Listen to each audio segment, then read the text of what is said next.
एक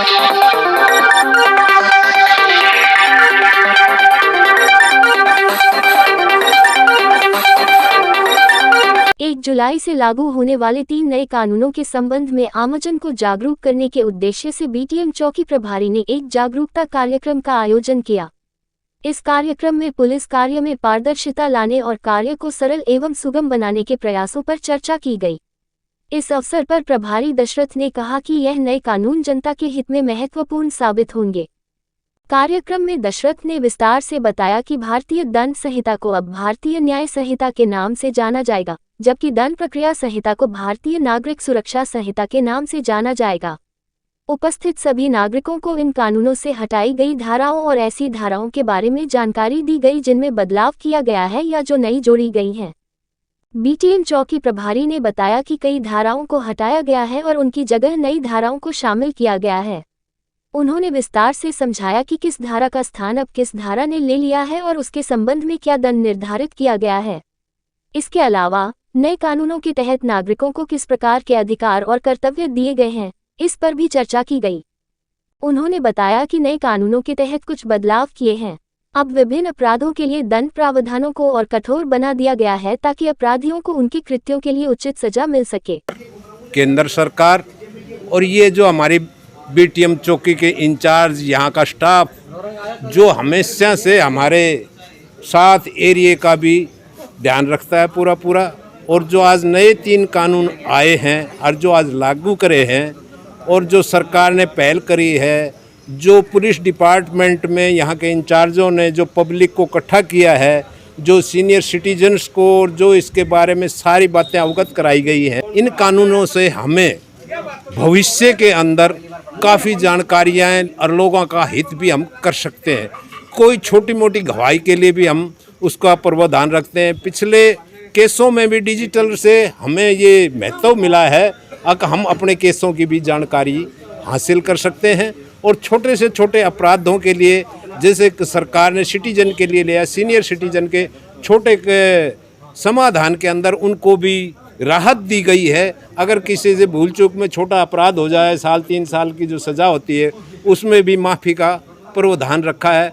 तो हम इन कानूनों का तहे दिल से स्वागत करते हैं। जो कानून जो सरकार ने बनाए हैं, 3 कानून बनाए, उसके प्रति जो उन्होंने हमें बताया, जो हमें जागरूक करा, उसके लिए हम इन सरकार का हम बहुत धन्यवाद अदा करते हैं।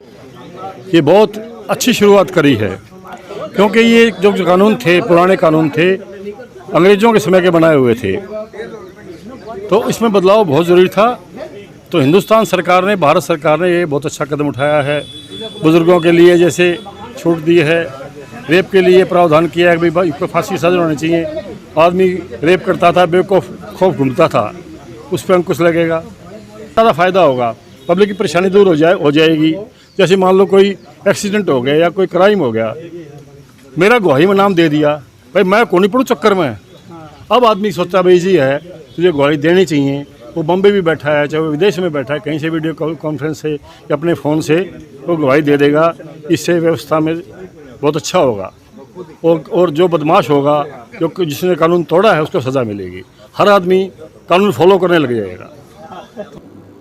भारत सरकार द्वारा सन 1862 में लागू किए गए ब्रिटिश सरकार द्वारा जो कानून बनाए गए थे, उन कानूनों को बदलकर आज भारत सरकार द्वारा अपने भारत के अलग से कानून बना करके पेश किए गए, जो विशेषज्ञों की राय के अनुसार पारित होने के पश्चात आज से उनको लागू किया गया है। जो भी अपराध में अपराधी अपराध करेगा, उस अपराध के अनुसार उस अपराधी को सज़ा दिलाने में जो नए कानून हैं वो अहम भूमिका सहायक सिद्ध होंगे। प्रत्येक अपराध में साक्ष्य के रूप में, डिजिटल रूप में एविडेंस इकट्ठी की जाएंगी और उस एविडेंस के अनुसार ही अदालत में पेश किया जाएगा। जैसे 18 वर्ष से कम बच्ची के साथ बलात्कार के ऊपर फांसी की सज़ा का प्रावधान किया गया है, जो भी अपराधी अपराध करेगा उस अपराध के अनुसार उसकी कड़ी सज़ा का प्रत्येक उसके ऊपर संज्ञान लिया गया है। जैसे कोई व्यक्ति किसी से पैसे हड़प कर पैसे लेकर चला जाता था, बाहर चला जाता था, अनाप शनाप प्रॉपर्टी कर लेता था, तो उसकी बरामदगी के लिए उसकी प्रॉपर्टी को अटैच किया जाएगा।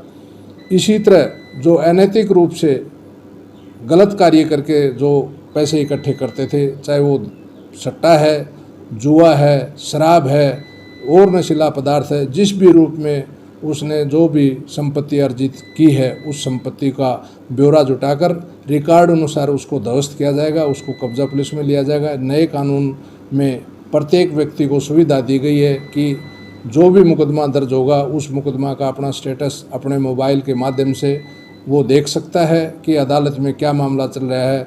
राज्य सरकार और भारत सरकार द्वारा सभी सुविधाएं मुहैया करवाने के लिए युद्ध स्तर पर कार्य किया जा रहा है।